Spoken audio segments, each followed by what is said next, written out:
Salutations, everyone. This is the butterfly. How are you doing? I hope you are doing well. Let me get comfortable. To those who were waiting on me yesterday, I apologize so much. I don't know if you saw my message that I put out there. Um, Regarding the postponement of the show and the promise that the show will go on today. And Shazam, I'm so proud of me. I am here. I was having a little bit of creative issues with my t-shirt. So I had to get that right. Like I was just trying and trying. I have made well, it was not supposed to be a test t-shirt. Okay, it was supposed to be like spot on. Okay, but during creation, sometimes, you make mistakes and you can't be too hard on yourself and you cannot get discouraged. Okay, which is it's a challenging thing to do, but it can be done. Okay, you just push through it. Cause I swear, when I messed up that first shirt, I just was trying and trying. I was trying everything to fix it. Okay, I was trying everything to fix it, and I kept hearing in my spirit was telling me, you did something wrong. You have to troubleshoot. You just keep on trying to, fix something. You know what I'm saying? When it's already messed up. And that just gave me the feeling, like, well, just the thought of sometimes, when you're going so far in the wrong direction, there's nothing that you really can do to make it right except for turn around and go into the right direction. So that was a lesson I learned through my challenge. And it was something that I would suggest that people try to recognize the lesson in their challenges. Okay. Sometimes, you can go so far off track, and that you keep going because you've gone so far that you feel like if you just keep going, that something has got to turn around. But if you're going in the wrong direction, yeah, that's not going to happen. So sometimes we have to change our tactics to get to the place that we want to be in life. And I think that was one of the lessons that I learned, uh, attempting to keep going in the wrong direction and trying to fix it was just wasting a lot of effort rather than going back to the beginning and doing it step by step by step. Okay, to see which one of these steps I did wrong. I was just trying to throw more stuff at it. Which just ended up frustrating me. So I had to keep telling myself, just leave it alone, just leave it. And I, at the time of my frustration, because I'm stubborn, I'm stubborn, so I wanted to just keep going and get it done. But as I'm peeling it, I just hear myself saying, just stop. Why are you doing this to yourself? It's gone. You can't turn this around. Just stop. Let it go. And I think sometimes we don't let things go and long past that expiration date. And it just like causes us to waste energy. And it was a rough lesson. It was challenging. I want to say it was challenging only because it's easier to help someone else with their issue rather than to help yourself because you know what I'm saying. So because you're not inside of, it's like you're on the outside looking in. So it's obvious, to the person, to the observer, most times, to be able to see what the problem is, but when you are in the middle of the problem, it's a little bit more challenging. Okay. And even in those times, I would say, please remember to be compassionate with yourself. Okay. Because everybody, through creating, you're going to make mistakes. You know, you're going to, lose your footing a little bit. But, you know, fear not. Just take a step back and go at it again, step by step, and you will succeed. Okay? So I think that's all I have for my little episode with my shirt. And I'd like to show you the shirt that came out perfectly when I went back to do it again. So this must be divine. Okay? Let's see. Love the shirt so much. This is the shirt. It says love is a verb, and it has all these other sayings around it, around a nice heart, an actual heart. It's so intricate. I love how the heart itself, I mean, you can just see the dimensions, just like the valves, you know. I just love it. I love it. I think this is a beautiful shirt. Okay, let me give you another look. And also, once I succeeded in this, because I was so happy. I was so happy with myself because the second shirt that the first shirt that didn't come out right was actually the second shirt that didn't come out right. And that day when I was trying to make the shirt, I just kind of like let it go. Like, you know what I'm saying? I took a huge step back. Like, okay. And then 2 days went by and I didn't even try. So I'm so proud of myself that I didn't wait so long. I didn't step away so long that it felt like starting from the beginning, going back, if you know what I mean. So as I was saying, I was getting my creative juices flowing, and I came out with this beauty. This is my new soap. Oh my goodness, so isn't that color pretty? That is a beautiful color. It's a natural, this is a natural color. Okay. It is jasmine scented. I want to give you a good look at it. Check this out. Isn't that pretty? Has a butterfly on it, and has lilies. This is absolutely beautiful. I love this bar of soap, just the way how it came out, the natural color. It is beautiful. Okay. And did I say jasmine scented already? I know, like, when you create something, it's amazing. It's amazing to the self, okay? And all of you creators out there, you should be so proud of yourself. Like these little successes, okay? This is what we're here for, to create things, okay? And be so proud of ourselves. You know, I am so proud of me. That. Okay, so as I said, this is jasmine scented.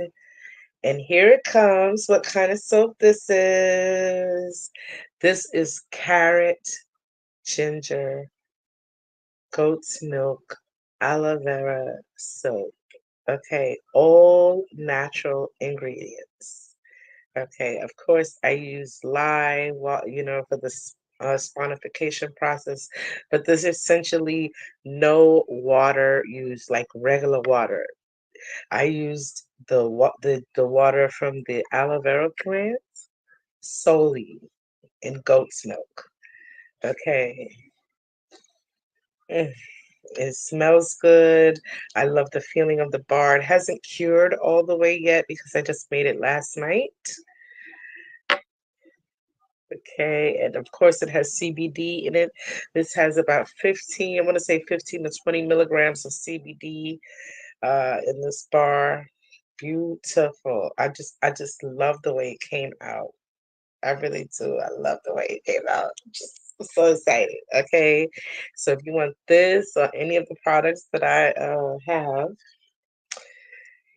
just email me at empressbutterfly.com because I was doing it through my website. However, they have some new kind of regulations that I really don't agree with. So I'm going to be doing it direct to the customer now. I'm going to cut the middleman out because since they want to do more than what I'm paying for, I got to leave them alone, you know. Right. So, what was I going with that? Oh, I wanted to talk about the other day. I was watching Star Trek, right? And there was this episode that struck me. And I was like, I'm going to talk about this on my channel because, like, the way how art imitates life, it is astounding that people aren't more aware, you know, alarmed, or even acknowledging a lot of the things that are shown to us uh, via entertainment, right? It mirrors life so much, that it is definitely an imitation of life. And why I say that is this particular episode of Star Trek, and to be specific, it was Star Trek Discovery, right? And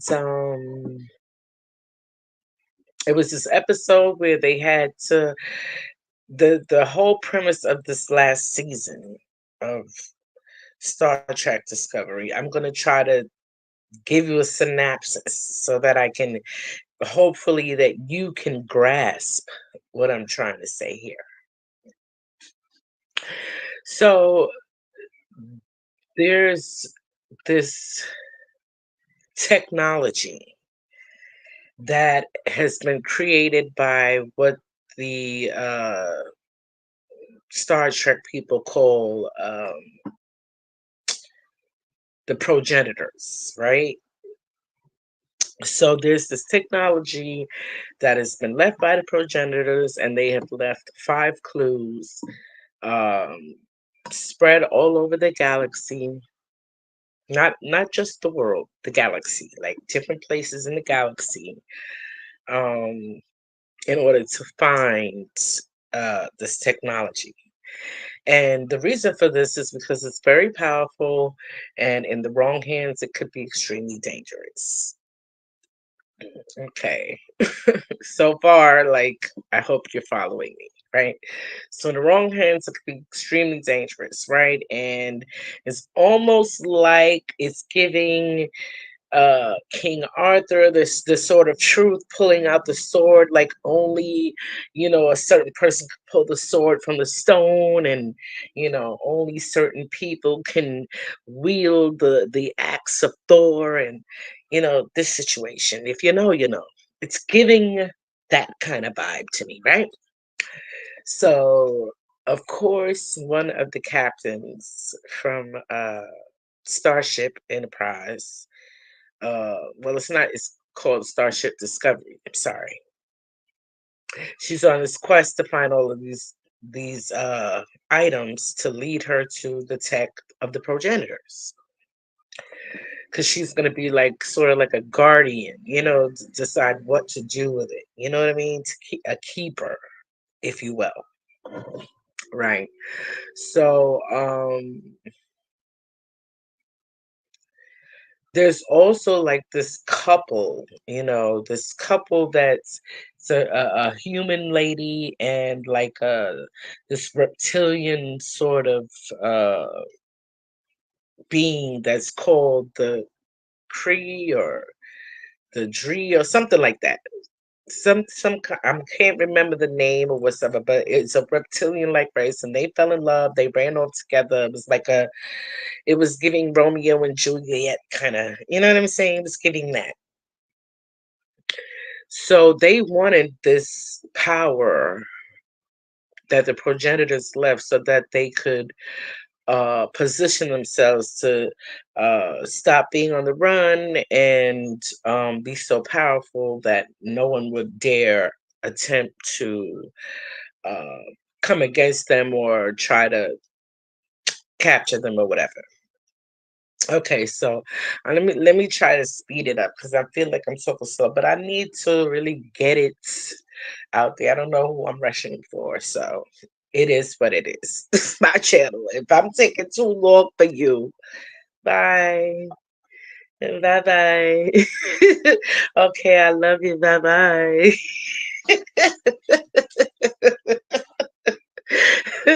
Real talk. Anyway, so they want the power, whatever. So they're getting to, so they come to this one. So now that I've given you the backstory, whatever. So it's a race for the Federation to get to this Federation captain to get to the progenitors technology before these two outlaws in love. You know what I'm saying? Get this tech because they would be the wrong hands, if you will. Okay.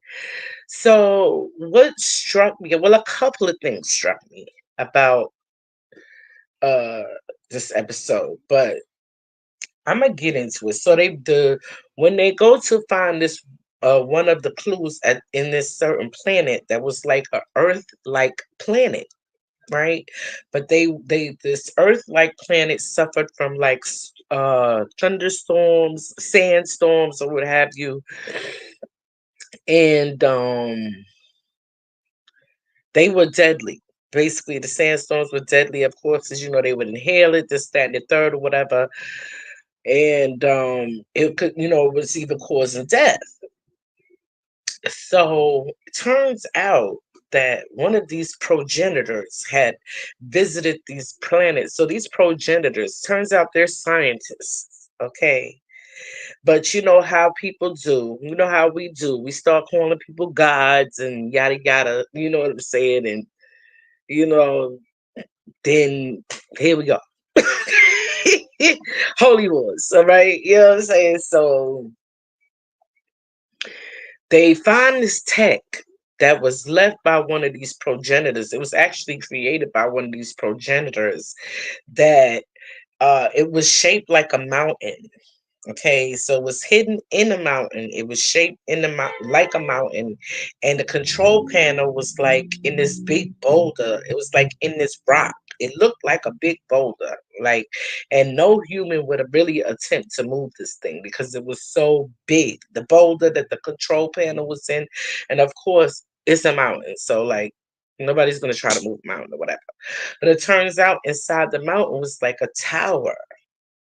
Okay, it was like a weather tower, and this progenitor had installed five of these towers on this planet, and four of them had shut down, and one was severely malfunctioning, causing these sandstorms.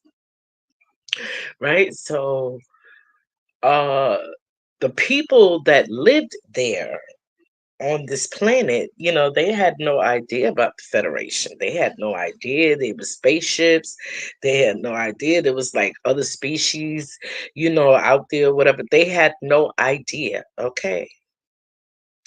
So they thought that the gods, you know, was Now, mind you, keep in mind, this is a weather tower that this progenitor, i.e., scientist, has installed on these people's planet secretly. Okay, because he's doing research on this planet and he's installed these things secretly. Okay, I hope you're following. So the people, uh, apparently, the weather machines that he made, they were, like I said, they was causing a disruption, right? So there would be drought, there would be sandstorms, there would be, it would be weird weather patterns because of this tower malfunctioning, right? So, of course, during the quest to find the artifacts, uh, Starfleet has a protocol. Well, it's called a prime directive. So where they're not supposed to engage with a civilization that is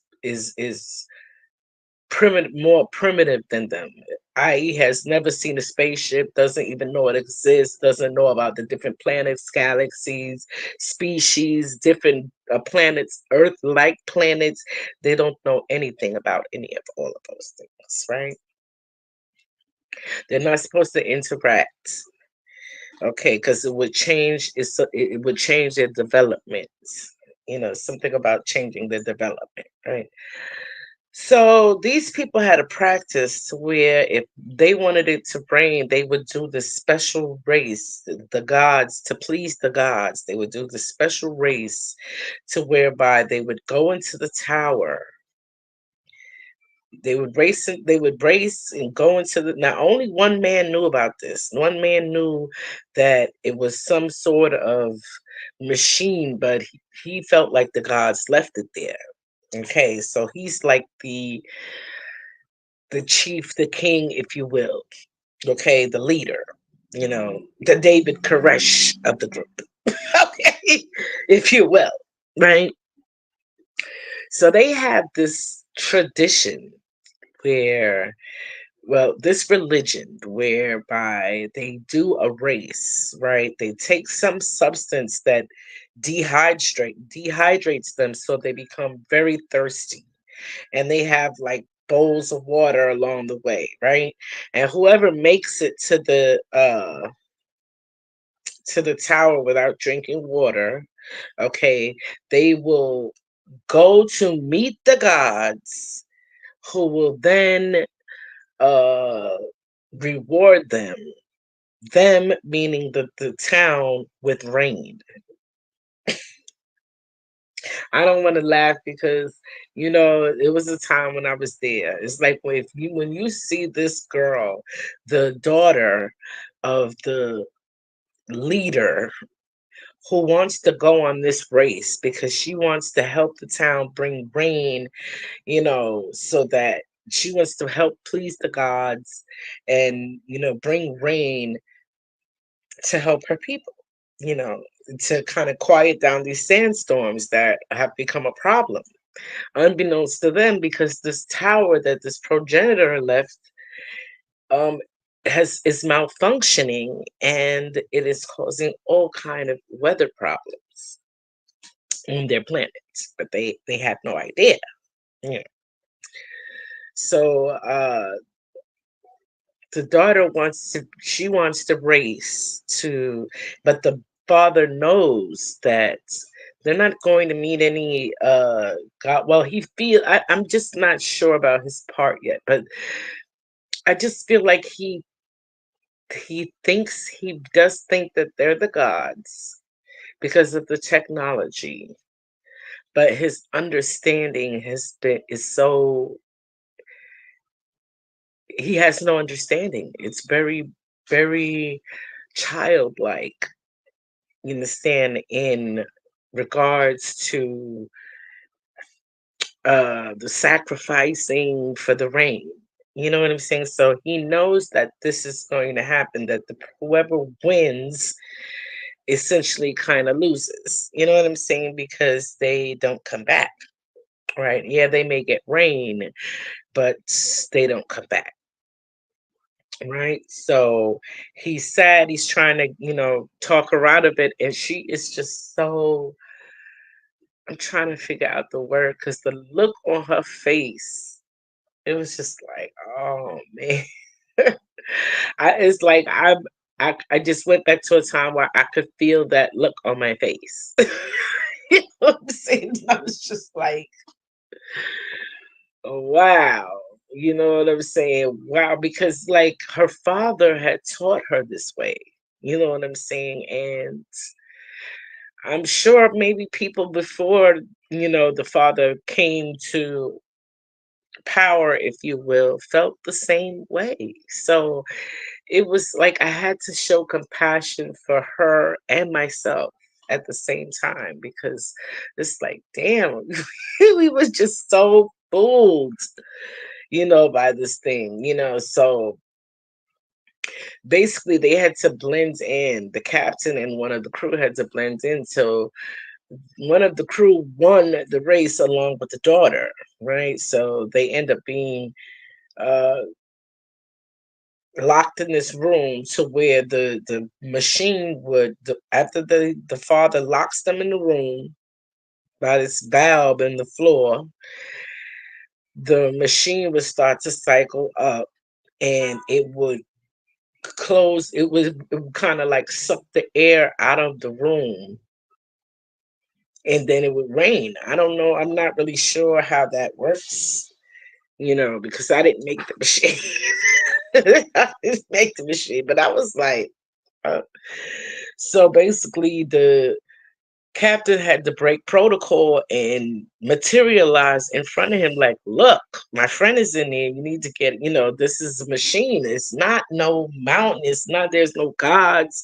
It was the scientists who left it here. Look, let me show you. You know what I'm saying? And your daughter's still alive in there, so still a chance. You just need to open it now. So finally, she convinced him, and then people from the spaceship,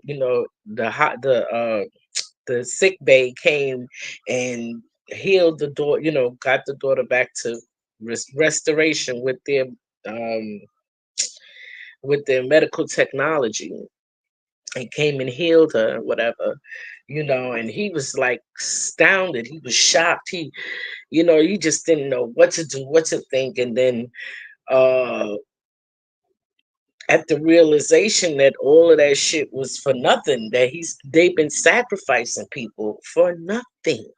Okay, they've been sacrificing people for nothing. Okay. So then he sits down and he's like, oh, but the sacrifices is what brings the people together. Like, imagine. Oh, it's just like, oh my God. You know what I'm saying? It's like, and she had to talk to him because, all right, one of the women, when they first materialized on the planet and went to blend in, there was a sandstorm in progress, and a woman had succumbed to some. Well, no, she fell ill because of all the sand that she inhaled in her lungs trying to get home before the storm. So the way how they healed her, which was very interesting, right? This primitive civilization, they all, like about six people, they brought out singing bowls. They brought out singing bowls and started to play the singing bowls while the captain was, patting her on the back while she laid on the side. And she began to cough out the dust. It began to clear her lungs. Just the vibration of the singing bowls converging onto her. And the singing bowls actually made the captain pass out. Okay. Okay. Yeah, the vibration was powerful. It was healing. You know what I'm saying? And sometimes when you need to rest, A certain vibration will put you right on out. You know what I'm saying? You need to rest because that's when you really heal. But that was something that really struck me about it. Like, they're healing with singing bowls. Okay. That, and they became a cargo cult because this progenitor, the scientist, he had power without responsibility. And what I mean by that is like you left this machine here, okay, without telling anyone how to maintain it or whatever, or even that it's here, and it can do so much damage. Okay, now maybe you were trying to help, but like when it malfunctioned as it did, if the Starfleet hadn't come, they would have continued to just be sacrificing people. The more this thing malfunctioned and started to really uh, make chaos out of the weather, they would have really like amped up the sacrifice to kill, just to please this god or appease this god so I felt it was just so irresponsible for this scientist to leave something of this magnitude of power without, you know, having the responsibility that if something happened to it, like who is supposed to maintain this? Who's supposed to, you know what I'm saying? Like who knows about this? Like it was just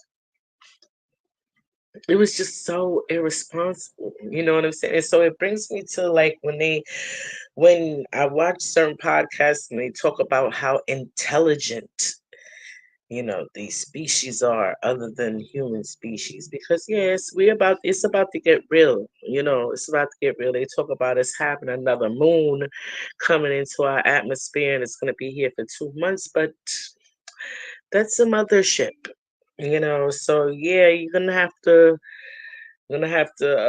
really come of age. You know what I'm saying? You have to come of age. Like, so we're not alone.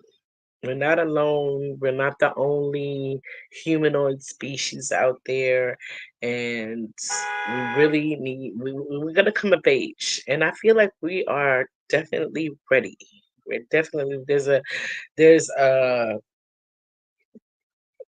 there's a couple of us among this population that is ready. We are ready to evolve. We're ready. Okay. We're ready for all that. Okay. So because it's not, and another thing that I really noticed about Star Trek, right?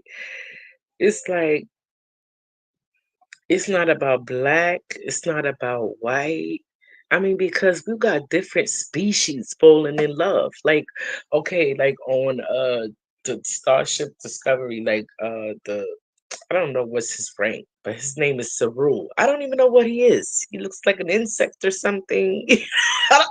And I'm not disrespecting him, just saying. Like, I don't know what he is. You know what I'm saying? But he looks like a humanoid kind of insect. You know what I'm saying? With a Starfleet uniform on. Him and a Vulcan got married. Say it. And like all my Trekkies out there, y'all know what a Vulcan is. You know what I'm saying? So it was like, and they was like love. The funniest thing too is like I was feeling emotions from these episodes.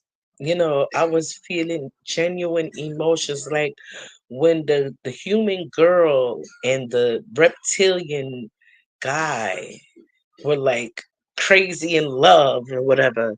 Like they was really in love with each other. And they're not only different colors. She's white, he's green. They are different fucking species, and they love each other. They going hard in the paint for each other.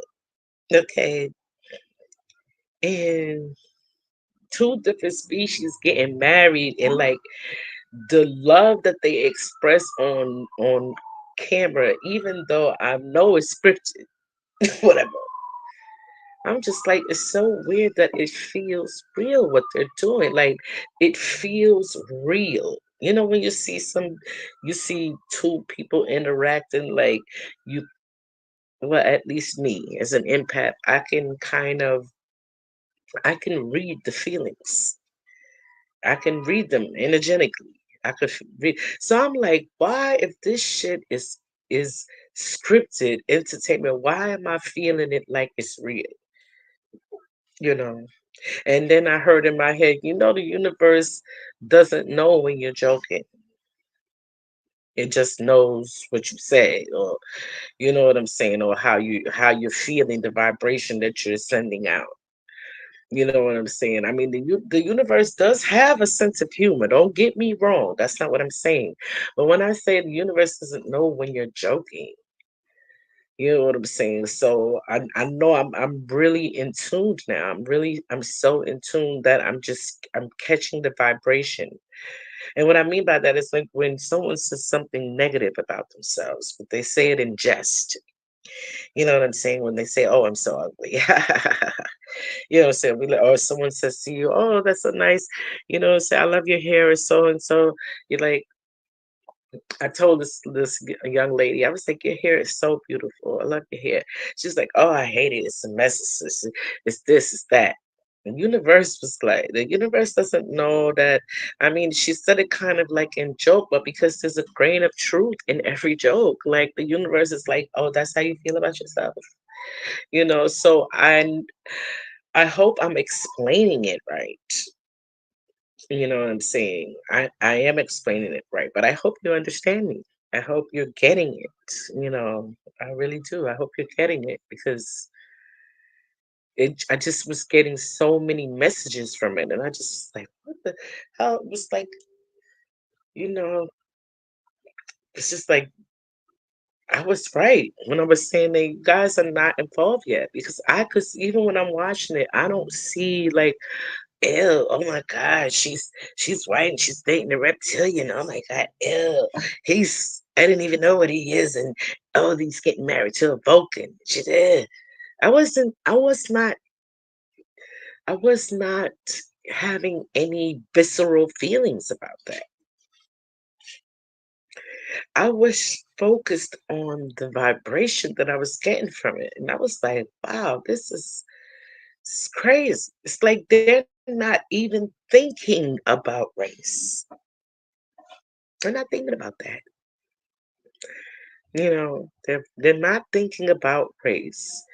So with that regard, I know we have a lot of people have a long way to go. They got a long way to go with that regard. So yeah, I know I wasn't wrong about that.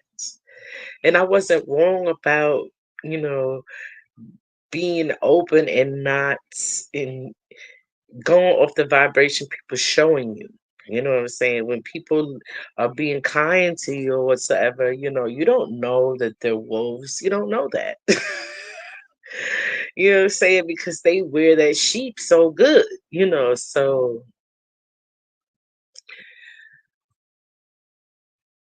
it just was a highlight of how, like, yeah, we got a lot of growing to do. We got a lot of growing to do as far as like race. Like we're still on this black, white, Chinese man. Like we used to tell jokes like that when we was young. It was the black man, white man, Chinese man.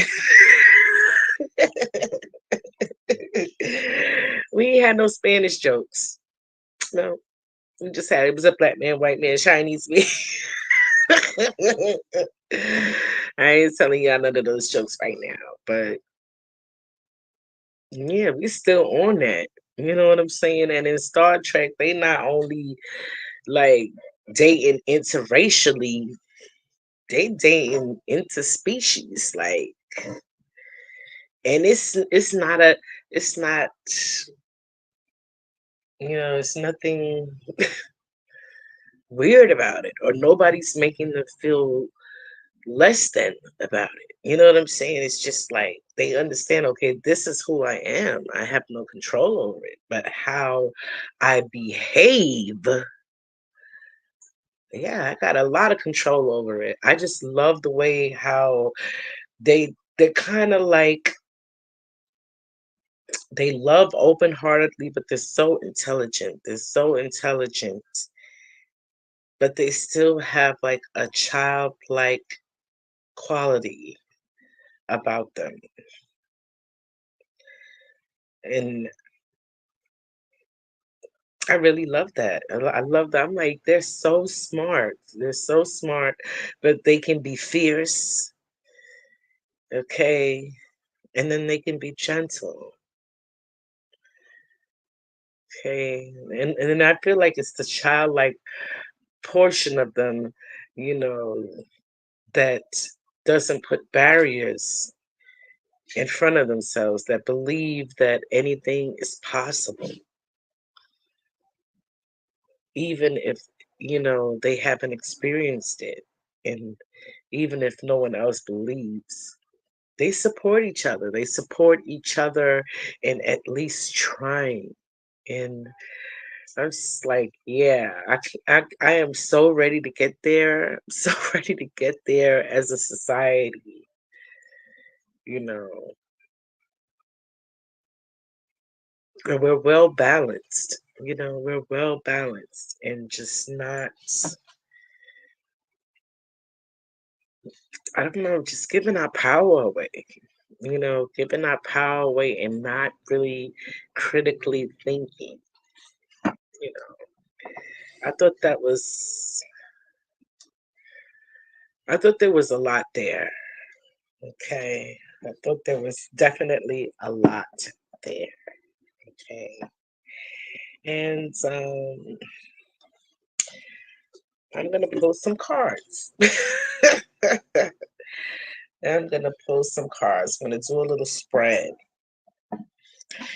I want to know how ready, like where are we at when it comes to getting to that place? Okay, when we're intelligent, we're wise, and we're still open to possibilities, we're still open to love, respecting each other's differences. Where are we? How close are we to that? Let's do a circle spread. Because inquiring minds would like to know. Okay, that's first card out. Right.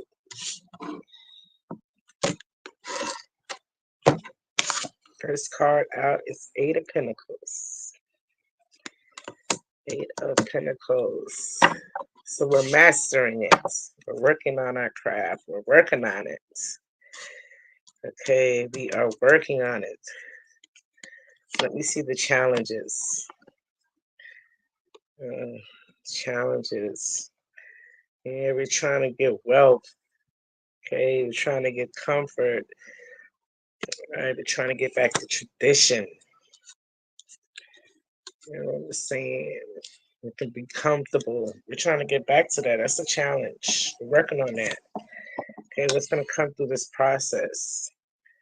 Creativity. Okay, new ways of loving yourself and others. I love that.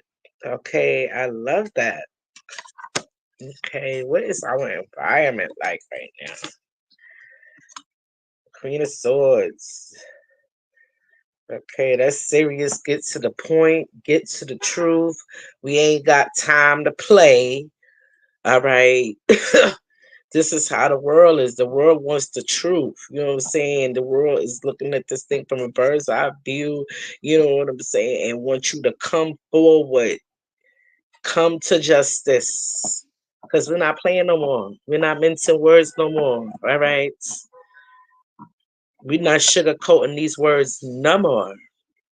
That's what's happening in the world. All right. It's a lot of frosty talk out there.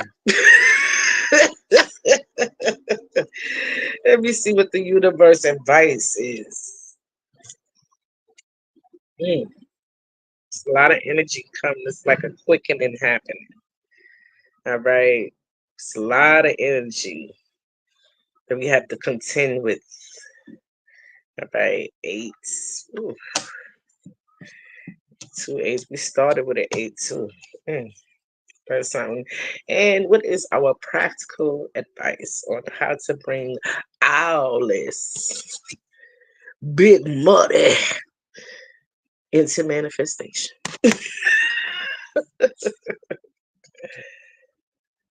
Okay, page. We got the page of pentacles right here.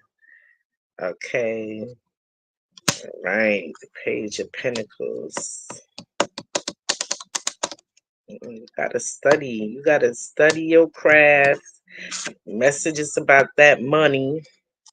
You know what I'm saying? This page is rooted in old ideas. Okay, but you're gonna be doing it a different way, making your money a different way. Okay, it's gonna be rooted in older ideas. You know what I'm saying? Yes, you got a little bit more experience now in your craft, so you on your way. It's a journeyman card. Okay, you really getting serious about your craft and how to make your manifestations happen. All right, and you are thinking about it. This is the way. This is the practical way. Think about your gifts, your ideas, how you make your money. Okay. It's going to be a new way that's going to work better for you. All right. But it's rooted in the past. Well, that's what the universe say. You know what I'm saying? So like, but we got two eights here. That is very significant for me. All right. We started. This is where we at. We working hard. We trying to master ourselves. You know, we got a lot going on. We almost there. We are almost there to a society where we are more balanced. We're intelligent, yet we're still imaginative. We're not jaded. We're not so low vibrational. Okay, we get better at manifesting the things that we want to bring into our lives. Okay, we trying to get here. This the challenge. We're trying to get here. Okay,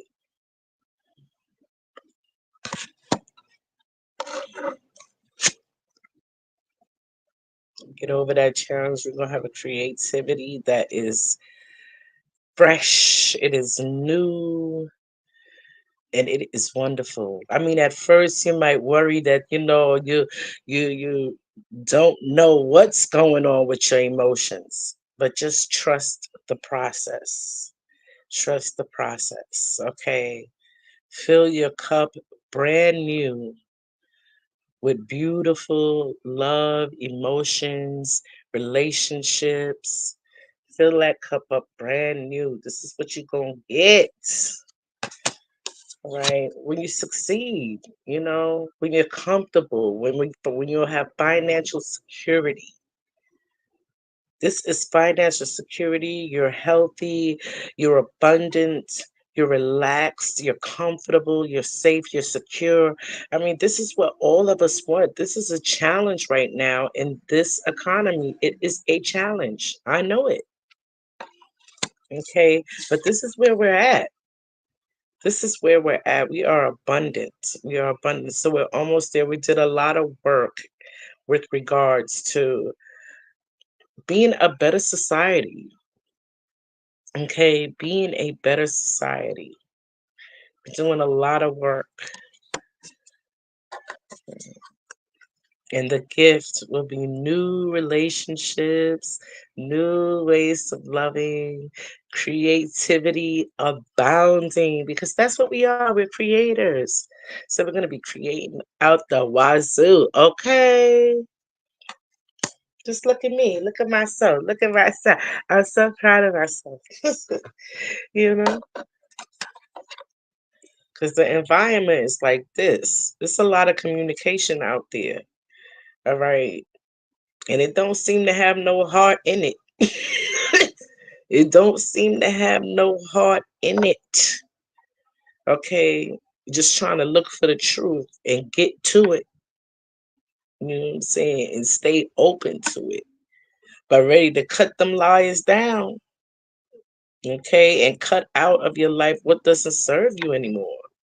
This is your environment. It's pretty crazy out there. It's a lot of communications, but you gotta be thinking to yourself like, okay, what good is that gonna do me? Okay, how does this information serve me? Okay, because you have to take what you need and leave the rest. Leave the rest that don't make a damn bit of difference. Like they had like this is argument out there that everybody's arguing about. Whether they African, whether they Zimbabwean, or whether they. What the hell does it matter? How is it going to change your life? How? How is it going to change your life? And that is the communication you need to be worried about. Okay, the communication that is going to save your life. That's what you need to be worried about. You know what I'm saying? Get a bird's eye view of the situation because it's a lot going on. It's a lot of he said, she said, they said, we said, but none of us really know the truth unless we were really there. So, like, with the situation, how the world is, the world being in this position, you really gotta take your time. Take your time and think about it. You know what I'm saying? Get a bird's eye view of the situation because when you're in the thick of it, you just can't see it. Just can't see it. Universe said there's a quickening.